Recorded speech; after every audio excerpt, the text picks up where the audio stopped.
of Appeal fixes March 8th to rule on INEC'S case against Peter Obi. INEC suspends Secretary Resident Electoral Commissioner. Plus, Trudeau others probe into alleged election meddling by China.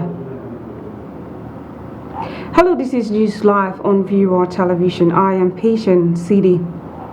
The National Defense College of Nigeria and the United Arab Emirates have vowed to collaborate in the enhancement of the national power of the two countries. The head of delegation NDC UAE Brigadier General Mahdi Al-Hababi and Commandant NDC Nigeria Rear Admiral Murtala Bashir made the pledge during a visit by the UAE delegation to Nigeria in Abuja. Brigadier General Al-Hababi said that the visit was significant to the Arab countries to sharing their knowledge about the two NDC strategic studies and about how Nigeria conducts its business to meet its mission. According to him, the UAE believed that the armed forces was the mechanized in measuring national power, adding that there was need for the two nations to work together in harmony.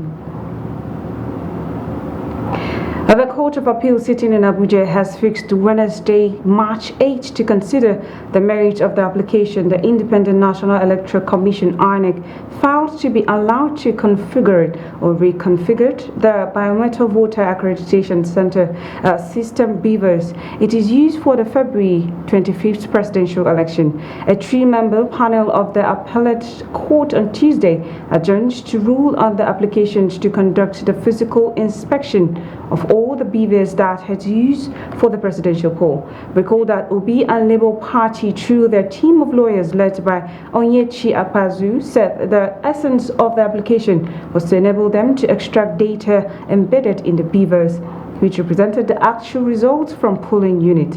However, INEC, through its team of lawyers led by Tanimu Inoa, urged the court to refuse the application. INEC insisted that granting the request by OBI and Labour Party will affect its preparation for Saturday's governorship and National Assembly elections.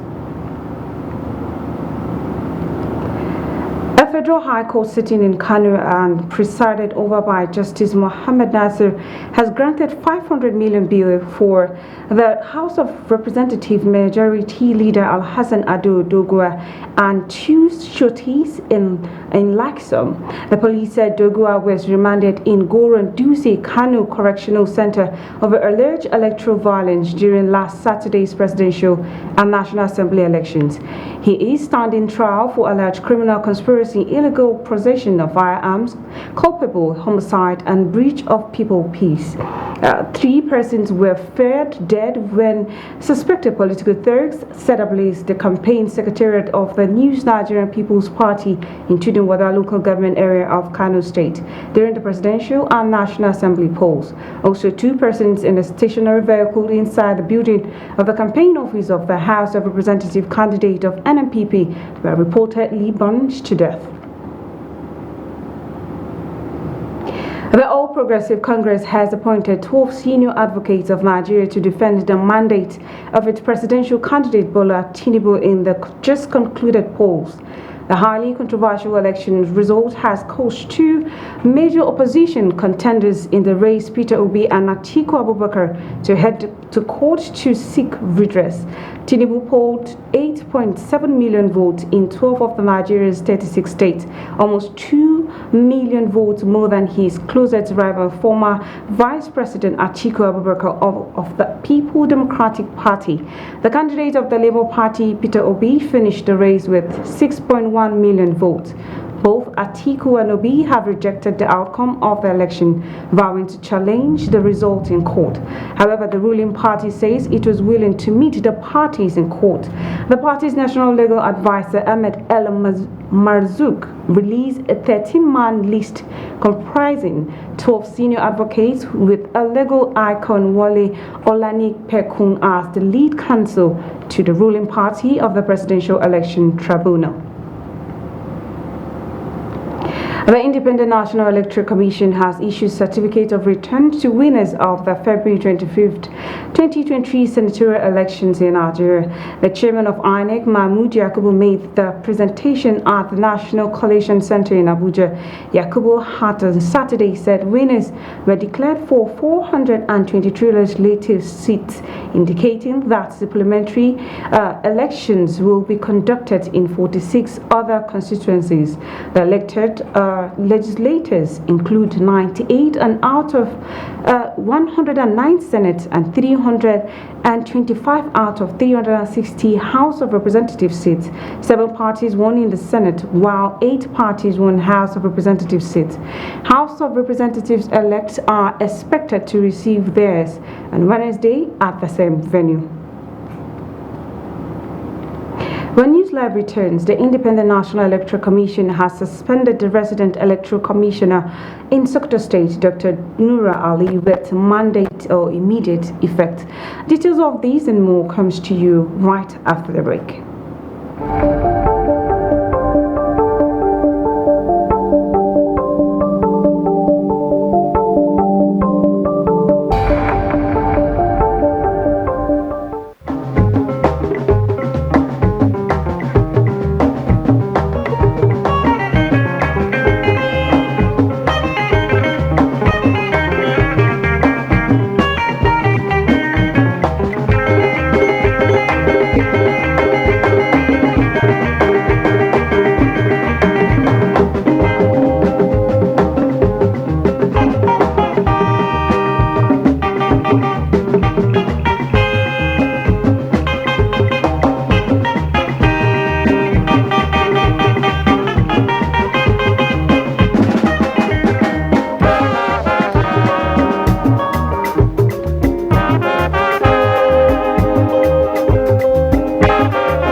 Welcome back. If you're just joining us, this is News Live on Vero Television. And now a recap of our top stories. Court of Appeal fixes March 8 to rule on INEC'S case against Peter Obi. INEC suspends Sokoto resident electoral commissioner. Plus, Trudeau others probe into alleged election meddling by China. Ahead of the March 11th governorship and state assemblies polls, the Rivers State chapter of the Labour Party has dumped its governorship candidate, Beatrice Itubu, and endorsed Simi Fubara of the People's Democratic Party, PDP. Labour Party chairman in the state, Danye Pepel, in the company of some local government party chairman at a meeting, said that they are supporting a young and vibrant candidate who is from the Southeast Senatorial District that has not produced a governor in the state. They, however, asked Obedient in Rivers State to vote for the LP State Assembly candidate in the elections. They said the decision is in line with the values of equity, fairness and justice, which propelled them to support the LP presidential candidate Peter Obi. A concerned Nigerians led by Prophet Isa El-Buba has rejected the President-elect Bola Tinubu as the president. The group submitted a letter of complaint on the Commission's conduct of the presidential and National Assembly elections, calling for the review of elections conduct and demand for a transparent, credible gubernatorial elections in line with the electoral and INEC'S guideline ahead of the March 11 across the country. And now our correspondent, Nasir Arafai. Nasir.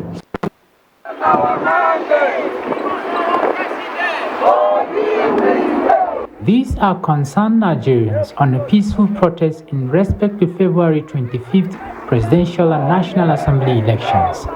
The group, carrying various inscriptions, marched to INEC headquarters in Jos, the Plateau State, to present a letter of complaint and calling for the review of the Election Act by INEC. INEC went against your own guideline, went against your own statement. Lack of transparency and manipulation of election results, which have undermined public confidence in INEC. Evident in the Commission non-uploading of the results of each of the 176,974 polling units nationwide. In the IRED portal, using the beavers directly from the polling unit in real time. I'm quoting the words of the chairman. Votes will be uploaded real time, no waste. What was promised us, we saw a different thing. That the public do not have access to even viewing the portals. Until a few days ago, you started uploading. The group rejected the president-elect Bola Tinubu as the president and called on INEC to respect its constitution and be consistent with its electoral act and guidelines. Today, we as citizens will reject Bola Ahmed Tinubu as president-elect. When the process is properly done, we will accept the result.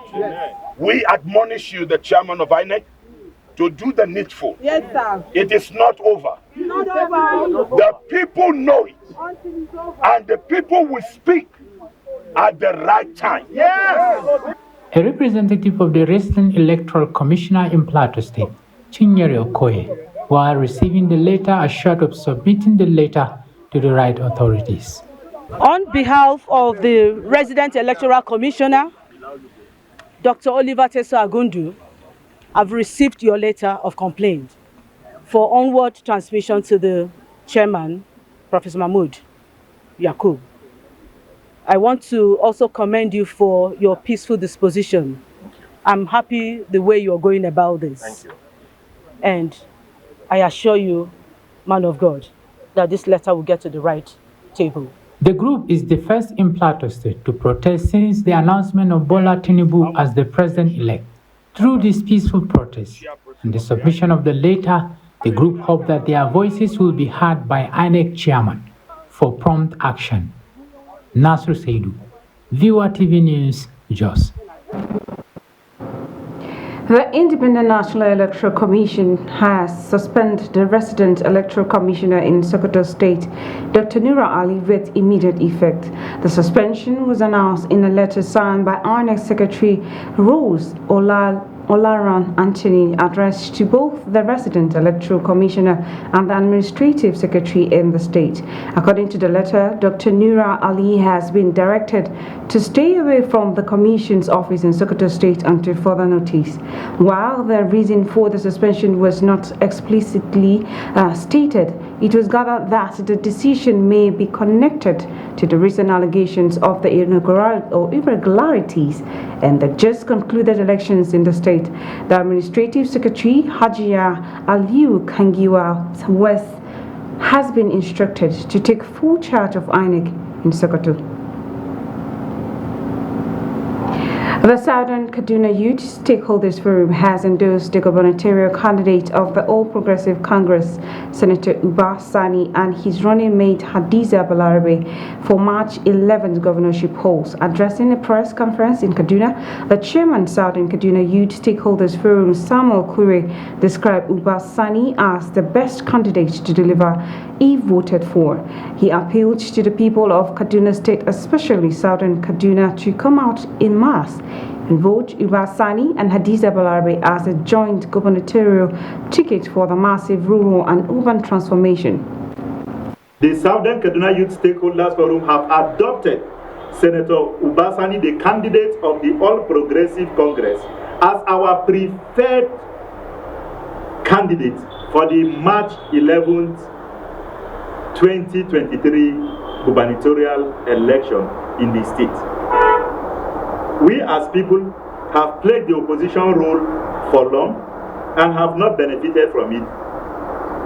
The time has come for us to align with the center, and a vote for Senator Uba Sani is a vote that will navigate us to play the role that has been giving us our best.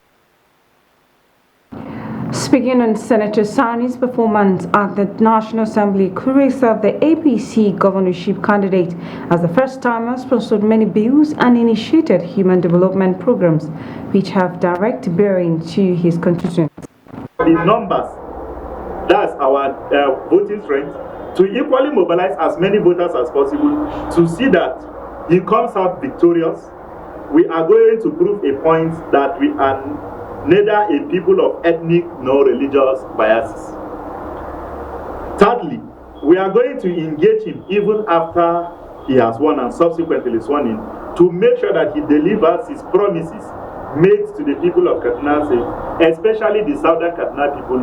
It was in Kafanchan he declared his vision that his government will focus on rural development. It is also on record that Senator Uba Sani brought at least a physical project in all the 7 local governments that makes up his constituency, ranging from youth, neighborhood, sports center to skill acquisition centers to the training of more than 1,000 fish farmers and equipping them with the necessary startup kit. PDP's Borno State governorship candidate said it may drag the state ruling party to court over the presidential elections in Borno State. The governorship candidate, Mohammed Jajari, at a press briefing in NUG Center, stressed that the election held in the state was marred with irregularities about voting manipulations of results and failure of the usage of BVAS machines and the polling units, most especially in the 3 senatorial and 9 of the House of Representatives seats in the state. He said in the forthcoming governorship elections, the PDP will not allow the APC to rig this month's poll. Jajari asked Governor Zulum to withdraw from the gubernatorial race and support his party before it's too late. If you notice that people are getting disenchanted with you, the right thing to do is to step aside. So I expect him to withdraw and support us rather than this rumor that is going around. Secondly, we have better programs, alternative projects that will ensure when we're fully implemented, is way better than business as usual, what we're getting right now. The National Population Commission has cautioned prospective ad hoc staff for the 2023 population and housing census to be circumspect and not fall victims of imposters. Claiming to be its personnel, the Ondo State Director of NPC Yemi Falusi gave the warning in a statement issued in Akure. Falusi said that approval to work as ad hoc staff for the Commission in the coming population and housing census was completely free and based on merit. The Director then urged those who have applied for appointment as an ad hoc staff to be careful so as not to be swindled of their hard-earned money. He also advised those who might have fallen victims of these fraudsters and have lost varying amounts of money to report to law enforcement against for arrest and prosecution of those complicit in the offense. You are still watching News Live on Viewer Television. Business and international news come to you right after the break.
And now on business news, the Central Bank of Nigeria has put loan recovery under its anchor borrowers program at 503 billion naira, representing 52.39% at the end of February 2023.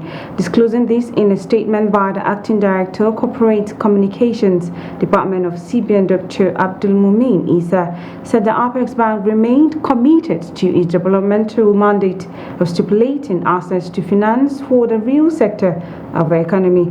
Given further details, Isa said the Apex Bank has released a sum of 1.079 trillion as at February 28, 2023, out of which 960 billion naira was due for repayment, and a total of 503 billion has been repaid.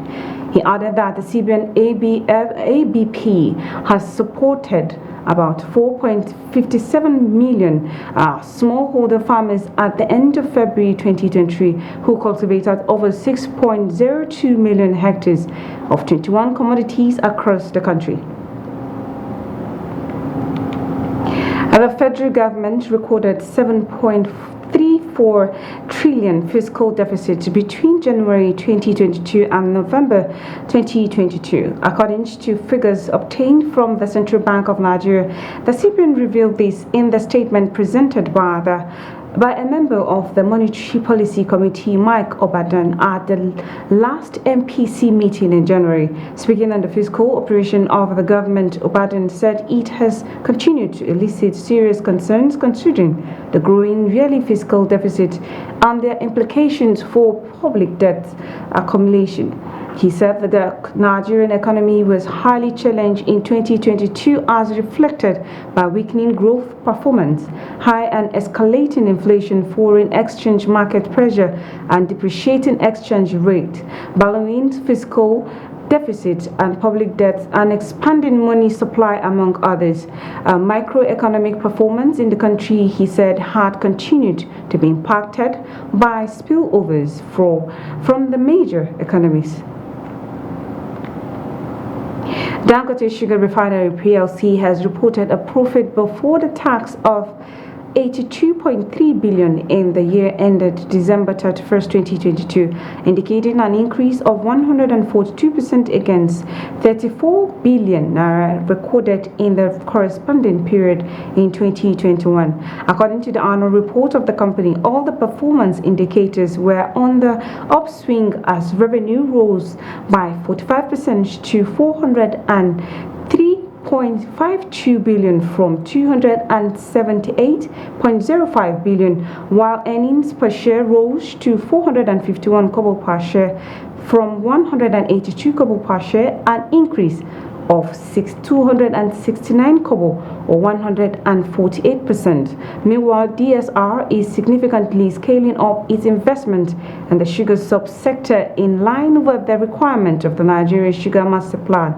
Chairman of the company, Aliko Dangote, noted that increasing the sugar refining capacity will require a corresponding increase in the sugarcane production capacity. African fintech unicorn Flutterwave has denied losing the sum of 2.9 billion to hackers. It was earlier reported that hackers stole the sum of 2.9 billion naira from the accounts of the company, and over 300 customers were affected by the fraudulent act. Meanwhile, the company disclosed nothing of such happened. It further disclosed that none of its customers lost funds, nor was the company account hacked. It was gathered that the tech giant Counsel Albert Animole had notified the case to the Deputy Commissioner of Police, State Criminal Intelligence Department, Panti Yaba. According to Animole, later the hack on Flutterwave's account occurred about some weeks ago, revealing that the said sum was initially transferred to 28 accounts in transactions.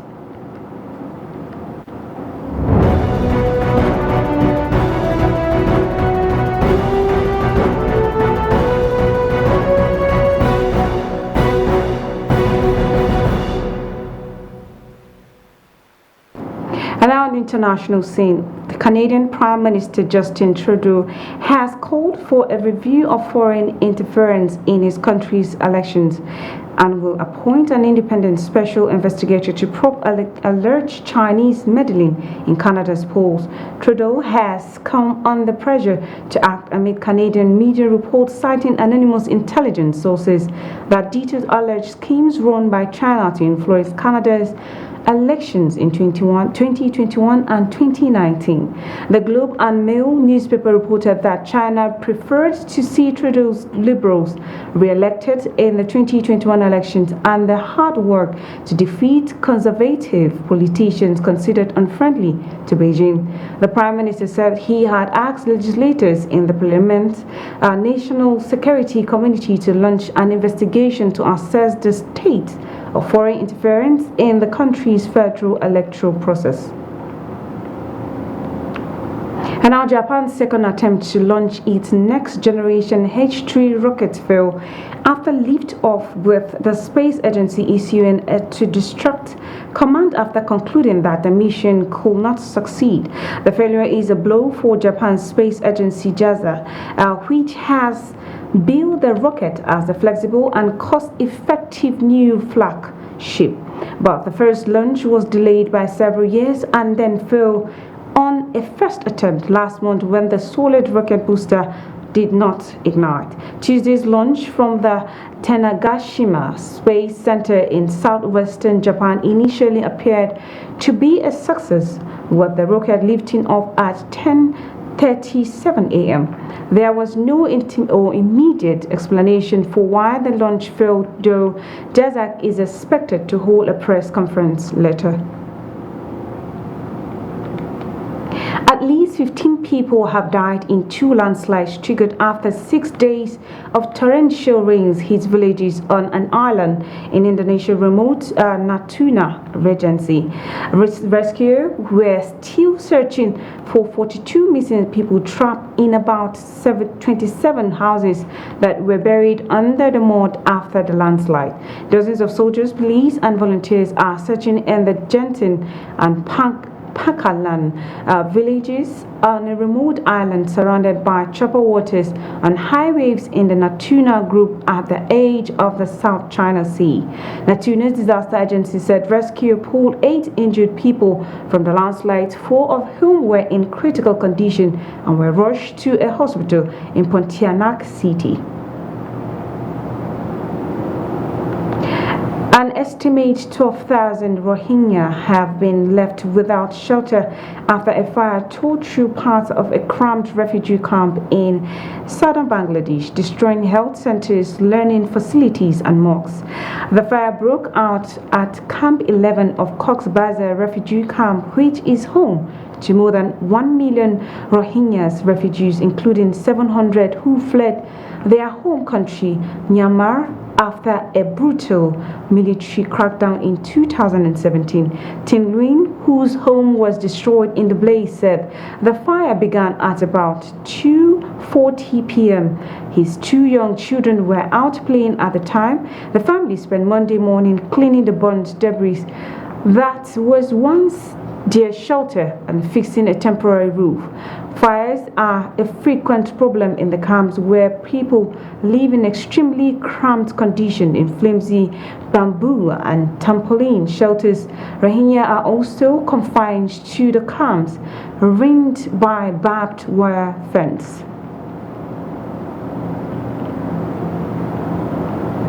That's all on News Live, but before we go, a recap of the headlines.